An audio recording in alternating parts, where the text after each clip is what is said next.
I think this is the very, very first time since 2019, since Dara Khosarowshahi took over, that he actually spoke the truth in an interview. Now, both CEOs, David Risher and Dara Khosarowshahi, were asked about the Valentine's strike. Both admitted to it, so they acknowledged it. They didn't just dismiss it. So, ladies and gentlemen, you got to understand that what we achieved on the Valentine's Day protest in 3 countries was real. There are a couple of YouTubers out there that actually went out boasting how much money they made on that day. With those type of characters, and they're not going to get 1 ounce of recognition in this video, right? They're just trash.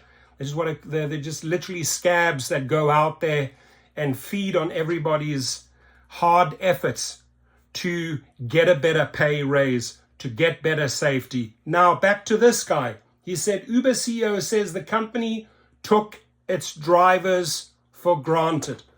And ladies and gentlemen, I think this word here and this slogan describes Dara the best, right? Privilege. What is privilege? I got to actually read this upside down. It's when you think something isn't a problem because it doesn't affect you personally. Let me say that again. When you think something isn't a problem because it doesn't affect you personally.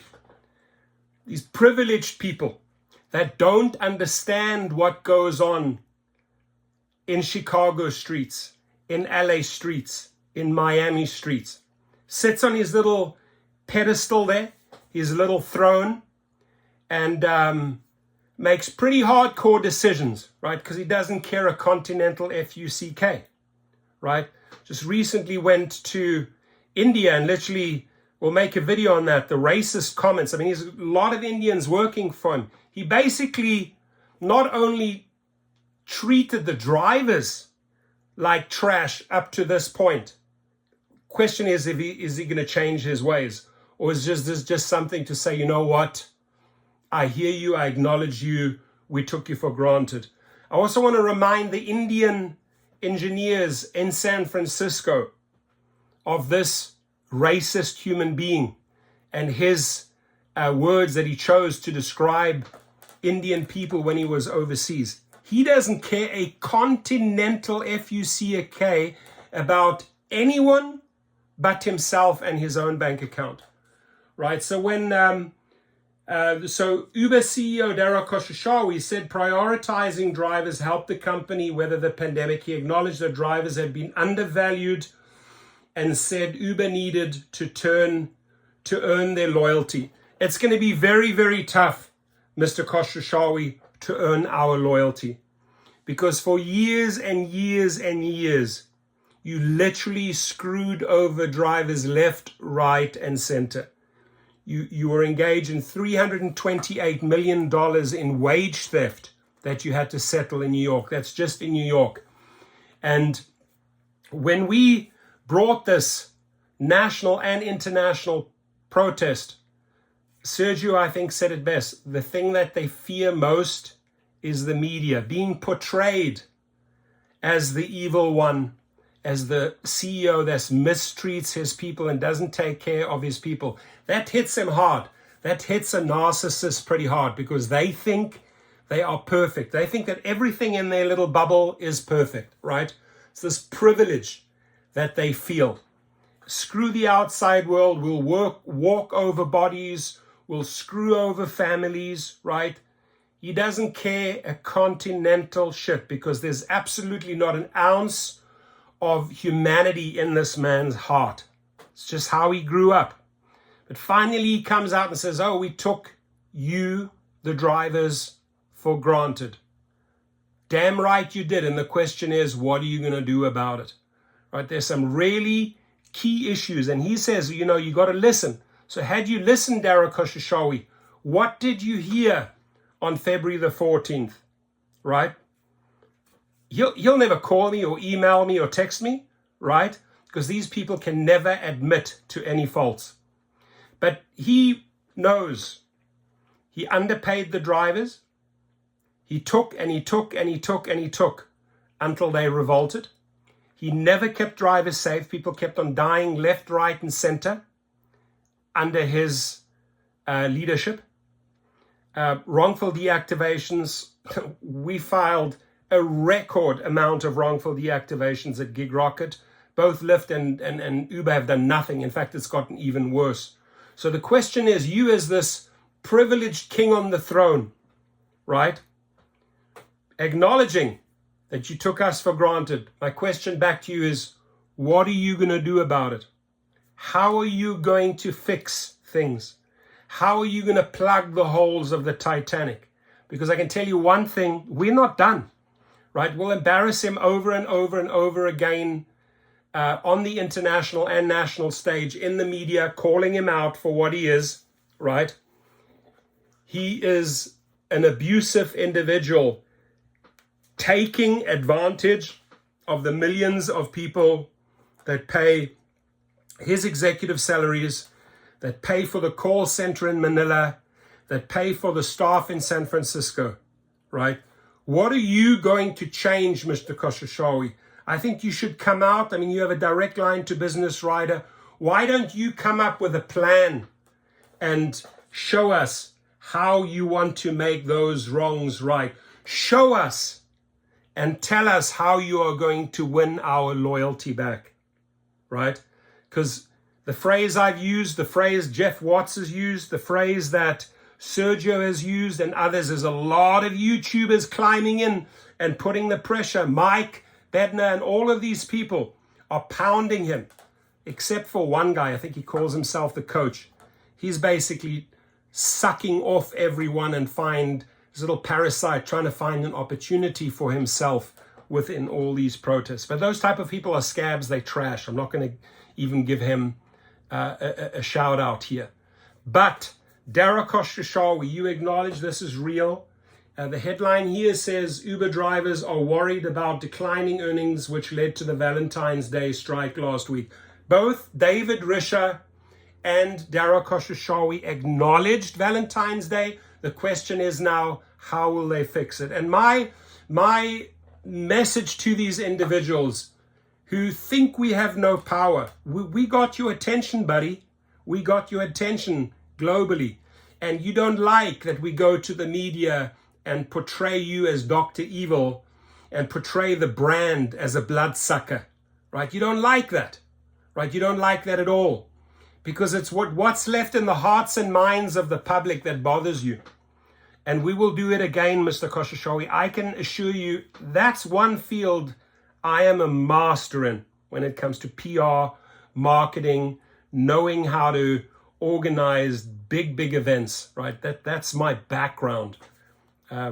So with that skill set, it is not going to be a problem. Instead of 3 countries, next time, whether it's St. Paddy's Day or whether it's April Fool's Day, we roll out with 7 or 8 countries. The question is, do you want to go down that road, that path with us, Mr. Khosarowshahi? Or do you actually want to say, hey, we got to earn your loyalty, the driver's loyalty, and this is how we are going to do it, and actually do something about it? I am sick and tired of this person and these other executives saying, oh yeah, we're gonna address these fake names and all this fake bullshit that's going on the platforms, right? Don't talk about it. You've spoken too much, right? Blah, blah, blah, blah, blah, blah, blah, blah, blah, blah, blah. Right? You heard that last sound. It's like shit. You've done shit. What are you going to actually do to get our loyalty back? So jumping in here, for Uber CEO Dara Khosarowshahi, it's pretty clear who got the ride-hailing service through the pandemic. It's drivers, right? It's drivers got the entire company through the pandemic. Don't forget that. You guys are have a very short-term memory over there, right? But because we shoved February the 14th in your face and down your throat, you're like, oh my God, this is real, right? Khosarowshahi at a talk in Bengaluru, India on Thursday said prioritizing drivers helped the company weather a difficult period where rides and revenues dropped I can't even say that name, it's too difficult, sorry. Precipitously. Too difficult for me. it's a tongue twister for me. Before COVID, I would say, just being self-critical, we took our drivers for granted to some extent, not just to some extent. You completely took your drivers for granted. Don't add there to some extent, to the fullest extent possible, right? We were generally oversupplied. We were much more of a consumer-focused company, and the customer, the rider or eater was always right. And it's the same when it comes to wrongful deactivations. The rider's always right, the customer's always right. The rider's always right, the customer's always right. Let's deactivate the driver, let them figure it out. You have to show us that you are going to change your ways. Actions right now speak louder than words. We don't want this anymore. That's not going to help you, Mr. Khosarowshahi. Sound bites and blah, blah, blah ain't going to help you anymore. It's all now about actions. And if we do not see the actions, we're all watching, we're all listening. If we don't see the actions happening within the next 30 to 60 days, you're going to get slapped down again. It's going to get bigger and bigger and bigger.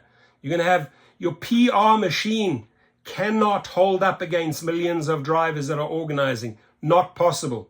We'll crush you, we'll squash you. Last time you tried to sort of like push it under the carpet by doing this big multi-billion-dollar buyback to try and push that out of the news. We're not stupid. I'm not stupid, I can tell you. And I work with very, very good people. I work with brilliant people, far educated than I am, right? But I'll match my street smarts to Dara's street smarts any day of the week. And the difference between you, Dara, and myself, I can go out in the public and meet with drivers. I don't have to worry. You cannot do the same unless you take your whole security entourage. People hate you. That's the difference between you and I. When I go around, people want to take selfies. They want to talk. They want to give hugs. It's all love. Mr. Khosarowshahi goes out in the street. Unfortunately, it's not the same, right? You will always see him with a security entourage. Unless he's like in Manila where all the people are clapping and Dara, Dara, Dara, right? Because it's a little pre-orchestrated PR public relations event to make you look great. But I can tell you something, here on US streets, you couldn't show your ass. It's too dangerous, way too dangerous. There's a lot of drivers that he's hurt that hate this guy. I can tell you that. They hate it. But again, I'm going to remind people, we can do this entire movement, this entire protest, we can do it peacefully, right? We already have their attention. Here it is, acknowledging us. The pandemic was what forced Uber to take a hard look at the driver experience, Khosarowshahi said, with an eye toward prioritizing onboarding and other needs. Now, you saw our value during the pandemic. The pandemic's been over for quite some time, but what did you do, Dara Khosarowshahi? Apparently, if you had learned from that pandemic, you would have immediately, when the floodgates were open and everything was back to normal business, you would have treated us better. Quite the opposite. You took complete advantage of the people that literally carried you and your company and your brand and kept your salary going through the pandemic.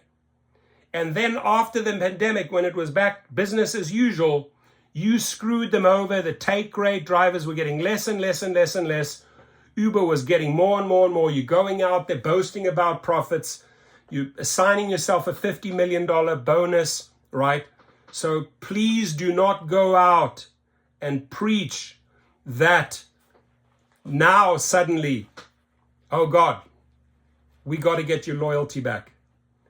He is saying this, ladies and gentlemen, and it all ties together with the article, with the interview, with the timing, with Valentine's Day, because he knows what we did, not just myself. I organized it. I started the movement over 65 days ago. But it was all the people that rallied together. It was you that made this happen on the international stage. And it got his attention, and it got David Risher's attention. It was brought up by everyone that interviewed these two individuals, right? So he said, prioritizing onboarding and other needs. The drivers saw us as a platform that was dependable for them, that listened to them and was fair, he said. But the nature of the earner economy and flexible earnings is that you have to re-earn that loyalty every single day. Ultimately, the power of Uber is the 6.5 million earners. He calls us earners, right? Not drivers, he's calling us earners, who are on our platform, and the services they provide for everybody, and the salaries that they bring in for all those individuals in San Francisco, etc., etc. I don't want you to forget this, Mr. Khosarowshahi, because like you said, you took it for granted. The question is now, you coming out swinging here and saying we have to earn your loyalty. Why don't you reconnect with the very same person that wrote this article, right? That wrote this article. And who is the person that wrote the article? Let's see who wrote this here. This is by Lee Vogel. Why don't you reconnect with Camilo Fonseca and say, hey, this is how we are going to earn the driver's loyalty? Because you cannot, I can tell you, you cannot carry on the way you have been doing for the last few years. It's going to end up in a disaster. So he said it's not the first time that Khosarowshahi has noted the virtues of his company's drivers. Last year, he said his experiencing moonlighting as an Uber driver was a wake-up call, one that pushed him to start valuing his workers behind the wheel.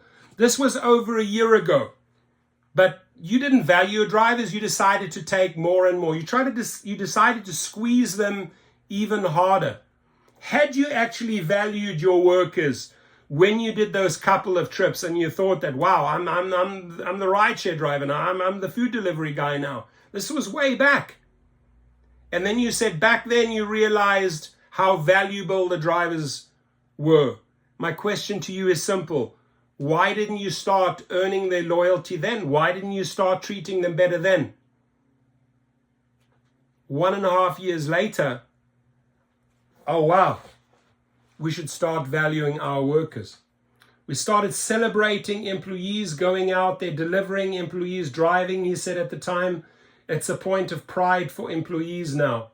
But Uber drivers aren't universally content, despite Khosarowshahi's comments. We're not content, we're not happy, and I can tell you, any survey will show what a fucking arsehole you are, Mr. Khosarowshahi. That's a fact. You're the most hated CEO in the United States, right? I know you're a dick. The drivers know you're a dick. And the question is, does the captain of the Titanic, Mr. Khosarowshahi, want to keep steering that ship towards the iceberg? Because we're on him, right? Like I said, 2024, no more being nice. There's no more being nice. Many have reported increased competition and declining earnings in recent months, making it more difficult to stay on the road as a gig worker. And just last week, frustrated Uber drivers across the country went on strike during the Valentine's Day holiday, protesting pay rates that vary wildly and that they say are unsustainable. Some are pushing for minimum pay rates for drivers, which have already been enacted in New York City, Seattle, and California. Similar proposals are being considered in Minneapolis, Chicago, and Massachusetts. That's the beginning, Mr. Khosarowshahi. That's the beginning. Every state is going to come after you. And just because I have to go for a surgery, just because I'm going to be in a cast for 6 months, just because I got to pop those pills to come down the stairs, right? Well, everything's just being held in place. I will do it. Believe me, there's a cause. If I believe in the cause of the driver, I'll walk through hell and high water to get that cause through. We've started the movement.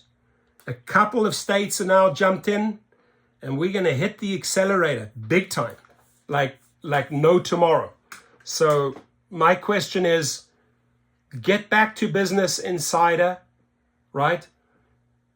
You've acknowledged you've taken us for granted. David Risher said something similar. He said the protests were in the making for a long, long time prior to his 70% bullshit, right? He thinks that the 70% bullshit makes it up to all of us and everything's okay. No, it's not, because it's another fat lie. There's going to be a lot of videos made on that topic, right? That we're not getting 70%. I can guarantee you that. We're getting 50% or less. It's just them repackaging the bullshit in a different way, and he thinks that the problem is going to go away. Mr. Risha, the problem will not go away. I'm also not going away until I get paid, Mr. Risha. You owe me hundreds and hundreds of thousands of dollars for building your company back in the day as one of the highest recruiters. I will get paid. If I don't get paid, I'll make you pay. Very, very simple, right? It's very, my math is simple. You hurt me on the one side, you take advantage, you steal, I take it back from you in many, many other ways. So food for thought. The faster these guys want to come clean with us, the better, right? The faster they say, this is the path to loyalty, this is how we are going to stop taking you for granted, I'm all ears. Come to us. Come to, so you don't have to come to my channel. Know that they're afraid of my channel. Go to Sergio. Go to others. Explain how you get our loyalty back. What you will do to get our loyalty back. I'm listening. The rest of the world is listening. It's time to step up, right? So you can go on your little jet planes over to Asia and then hop over to India and have all these fancy dinners and stay in fancy hotels.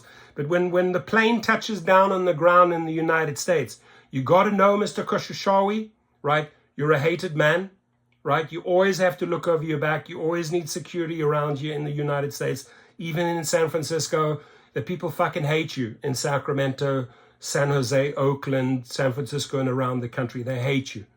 So you have got yourself to this point. Only you are to blame. I ask you today, what are you going to do to earn our loyalty?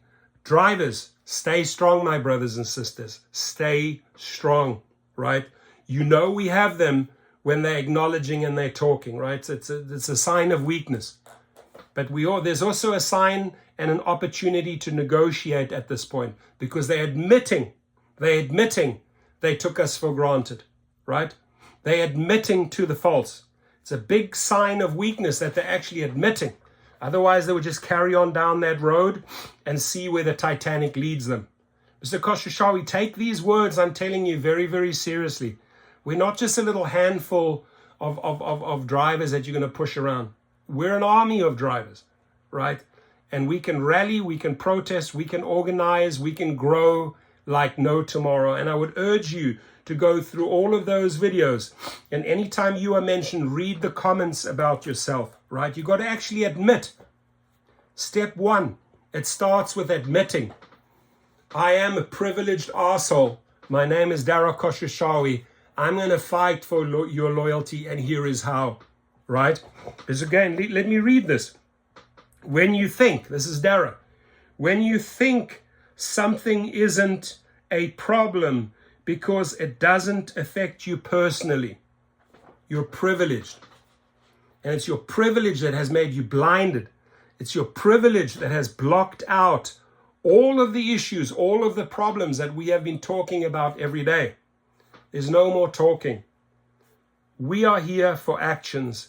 You got to meet us with your actions. Step up and show us how. Ladies and gentlemen, please comment below. 23, almost 24-minute long video.